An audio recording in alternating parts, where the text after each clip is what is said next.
Hello po, magandang gabi. Ayan, magandang umaga kung nasan panig tayo ng mundo ha. Today is January 9 pa rin po, no? Friday. Fiesta pa rin ng Nazareno. Hindi pa rin po siya nakabalik sa simbahan. I think aabutin po yan ng mga ilang hours pa, no? Sabi nga nila, maximum is 15 hours. O, diba? So hanggang ngayon naglalayag pa rin ng ating mahal na poon, Senyor. So eto, kaninong reading ang ating makukuha for today's video. So, meron tayo ritong 2 of Pentacles and we have the Queen of Cups. Okay po. Meron tayo ditong the Death card. O, ayan ha. O, pwede ito po ay sitwasyon mo. Pwede po ay sitwasyon niya. Ayan. Kung hindi po makaresonate, it means hindi po para sa inyo, ha? Okay po. Maaring energy ng iba. So, ayun. You can skip the video naman po. Na walang pilitan. Oh, diba? Sige, tingnan pa natin. Para sa ating second deck, para sa ating 4 spread card. Then, meron tayo ritong the Fool. Ayan. Naka-break lang po ako ngayon for the reading ko, no? Pero meron pa akong 2 sets. Ayan. Maraming salamat po ha sa mga nagpa-reading simula kaninang umaga. At ito ngayong gabi, no? Natutuwa ako kasi sabi ko nga, lahat nung satisfied, walang hindi. Oh, 'di ba naman? Hindi ko po sinasabing ako'y napakagaling naman ano. Marami pa pong mas magagaling sa akin diyan. Pero yung mabigyan ko sila ng magandang serbisyo at kapaliwanagan ano, ang kanilang mga isip. Masaya na po ako doon. Oh, 'di ba po no? Yun po. Nakakatuwa lang na sa kanila nang gagaling. Wala po, hindi tayo magkakilala, pero bakit po nyo alam na alam yung nangyari sa akin? O, unang bagsak pa lang po yun ng mga cards ha. O, sila po nagsasabi niyan ha. Okay, so sa ating second deck, meron tayong the Fool, 3 of Cups, meron tayong Page of Swords, at meron tayong Queen of Pentacles. Okay. So dito meron tayong nakitang masasakit na pangyayari na pagtatapos. Ayan, definitely. The Death card is here. Ayan po ha. And then dito rin ang ating Queen of Cups. Ibig sabihin, full of emotions, no? Sa pangyayaring ito. Ayan.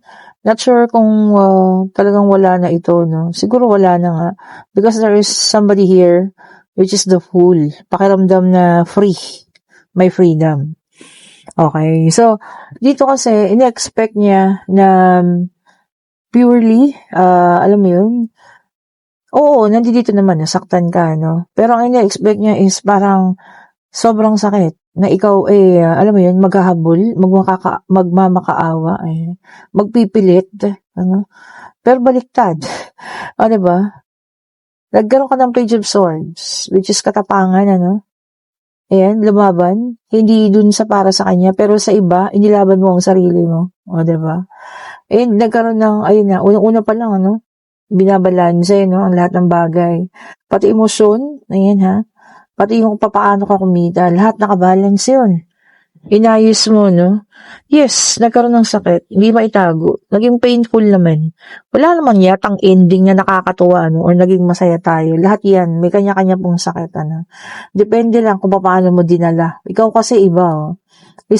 He is expecting you na, alam mo yun, mag-grief ka, nakakaawa kang tignan, magmakaawa ka, makiusap ka, pero hindi. Ang ginawa mo, mas inayos mo sarili mo, mas makabuluhan ka ngayon sa buhay mo kasi mas maganda, kumikita ka, no, sa sarili mo, na ipakita mo kung gaano ka tumayo, na baliktad dun sa ina-experience, na ano gusto niyang mangyari, ina-expect niya, ano, baliktad. So, ayun, nagkamali siya dun, no, diba? Kasi, oo, magkasama kayo, nagkaroon kayo ng relasyon, pero hindi ka pa niya ganun kakilala. O, diba? Pinaliit niya masyado yung kakayahan mo, no? Para makatayo ka sa sarili mo. At ngayon, nakikita mo, no? Siya yung talagang, siya yung kinakailangan pa na makapag-isip. O, diba? Na kinakailangan pang mag-isip ngayon ng mabuti kung bakit nagkaganon. Hindi niya alam ina-expect niya kasi maiba pero twist of fate, no? Nagkabaliktad ang mga pangyayari. Okay, and nakikita ko naman, free naman siya, enjoying the life, diba? As well as ikaw, kung talagang inikot mo na yung, ano mo yun, yung sarili mo, no? patalikod sa kanya. You're also enjoying kung ano man yung meron ka ngayon na, which is good. Diba? Pinakita mo lang kung gaano ka katatagpo. The Emperor, sign of maturity, may dalang number 4. So, sa'yo to. O, diba?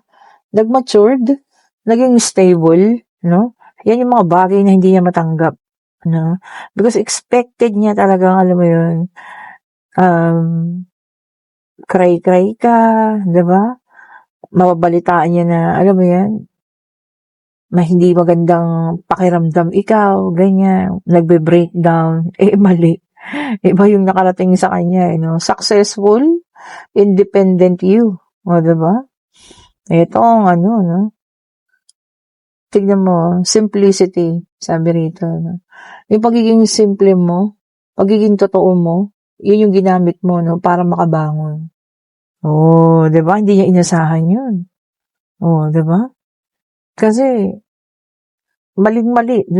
Alam mo yun, iniisip niya na ito pagka iniwan ko to, mawawalan to ng parang mawawalan ng backbone, ganun. Baliktad. Parang siya yung nawala ng backbone ngayon, o diba? Baliktad pala, no? Siya pala yung kumukuha ng lakas sa'yo, hindi ikaw na ang kumukuha ng lakas sa kanya. O diba? King of Swords, napakataas ang ego. Diba?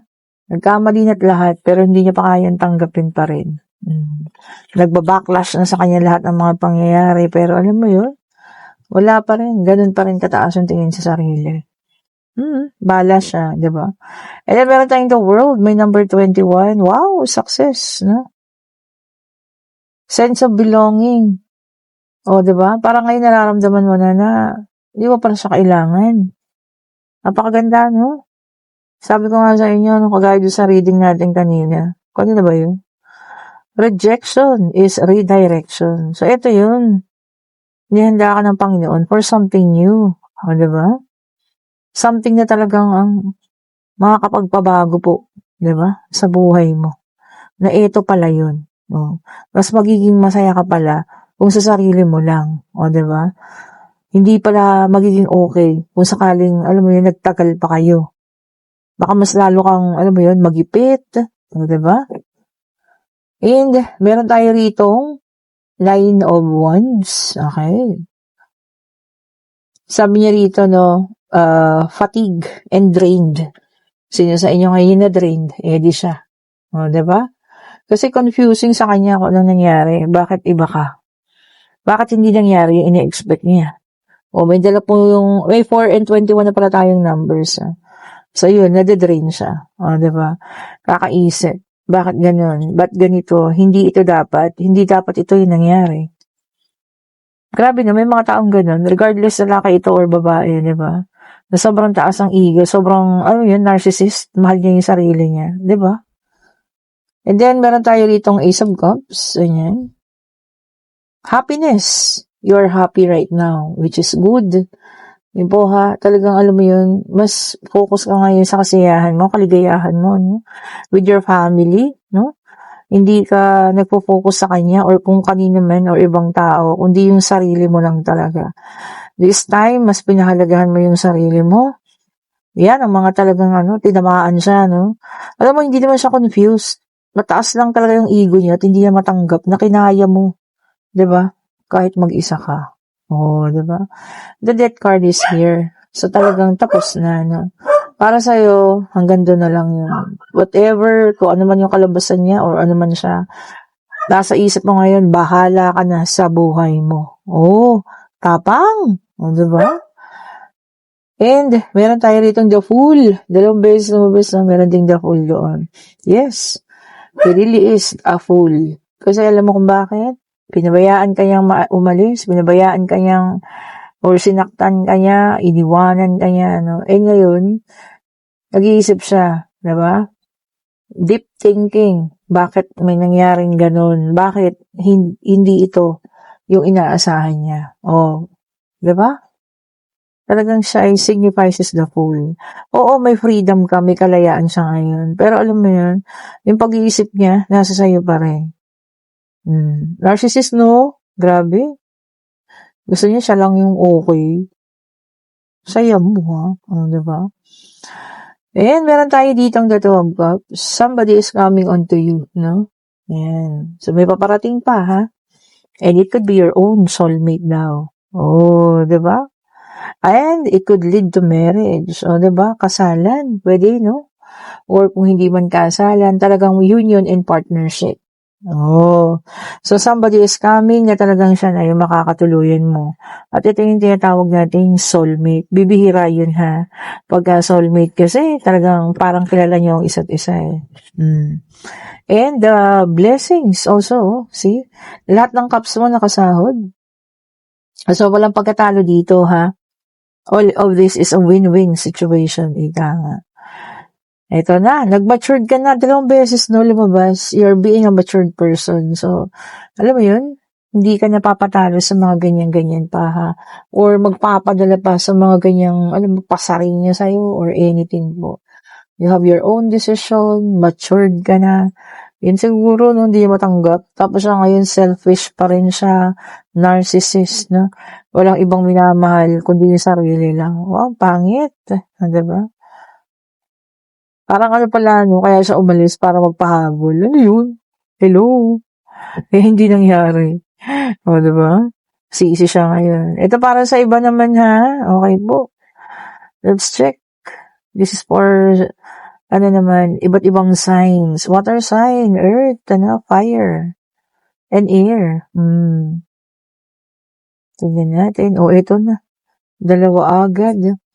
And fire sign, Aries, Leo, and Sagittarius. Okay po.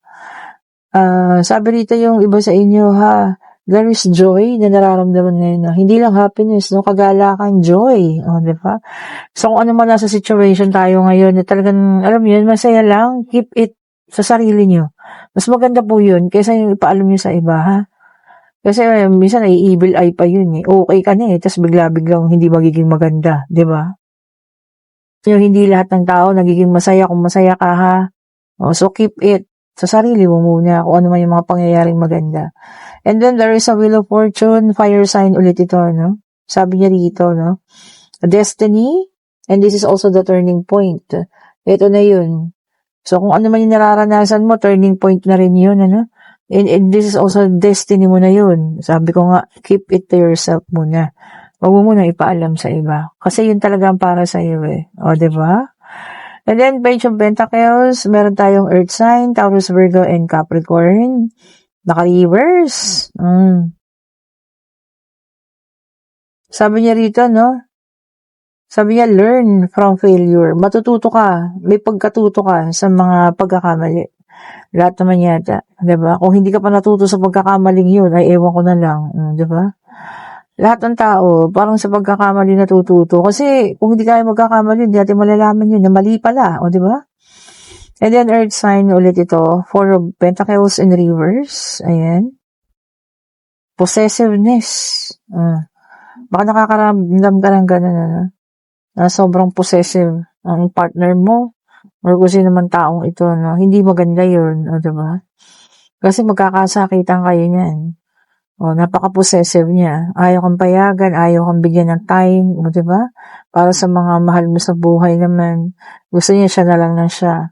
Naku, kayo po. Kung kaya niyong tiisin yan. Pero ako, as much as possible, as early na kung bago-bago pa lang kayo, naku.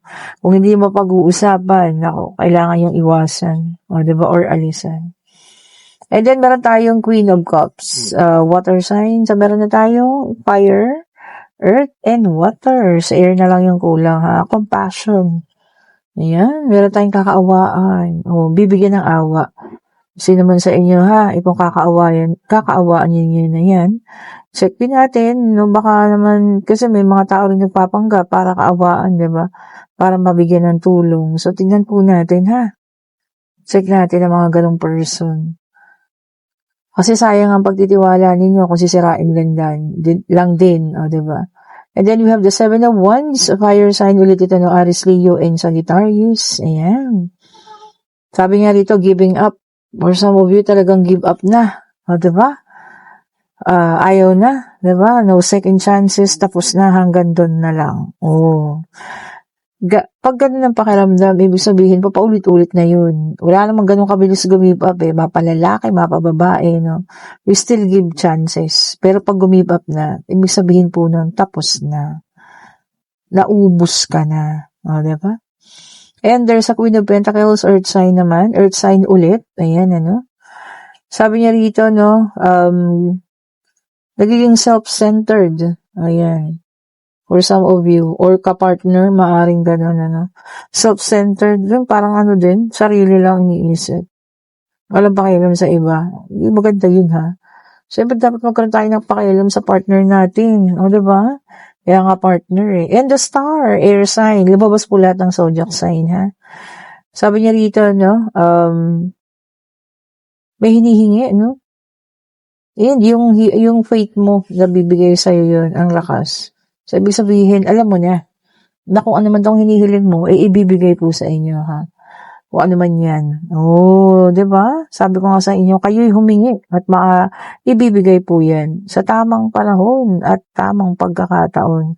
Lalo na kung, alam niyo yun, hindi naman makakasama. Bakit ba hindi? Oh, diba po? O, ayan, pwede na magtanong, ha?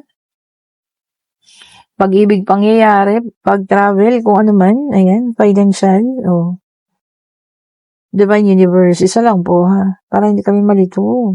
Isa lang po. Check pa natin. Ayun na, nag-flip talaga. Nakita niyo yun? Bumaliktad. And ang sagot po ay yes. And talagang meron na sa inyong nakapili. Kung ano man ito, no? Pag-ibig, yan, ano, pangyayari. Kung ano man yung napili ninyo, tama naman po kung ano yung napili nyo. Decision nyo yan. Pangatawanan ninyo. Okay po. And kung kayo ay nasa situational reading natin, ano, okay lang, di ba? Hayaan nyo siya. Kasi ikaw, ginawa mo naman yung best mo. No? Isa, kung ginagawa niyang worst yung buhay niya dahil hindi niya matanggap yung mga ginagagawa mo at kaya mo nang gawin, bahala po siya sa buhay niya. Okay po? Hindi yun siya kailangan pang intindihin. Okay? You have your own life now. Masaya ka na. Continue po ang pagiging masaya. Ha? Kung nagugustuhan ating reading pa, like pa, share, subscribe and hit the notification bell para lagi kayong updated sa mga bagong videos na nirelease natin. Sa lahat pong gusto ng ating mga bracelet. Ayun sila. Ayun po ha. Kayo po ay mag-chat na. At kung gusto niyo rin ng private reading para sa Friday, mag-chat na kayo. Now na po. Lalo na kung gusto niyo ng sa hapon. Sa gabi pala. Mabilis kasi mapuno ang slot po niyan, ha? Okay po. So, thank you so much po ulit. Ayan, happy fiesta, happy feast of the Nazarene, Black Nazarene Day. And sana po lahat ng inyong kahilingan ay magkatotoo. Hingin niyo po sa Kanya ngayong araw na ito. Thank you so much po. Bye-bye po sa inyo.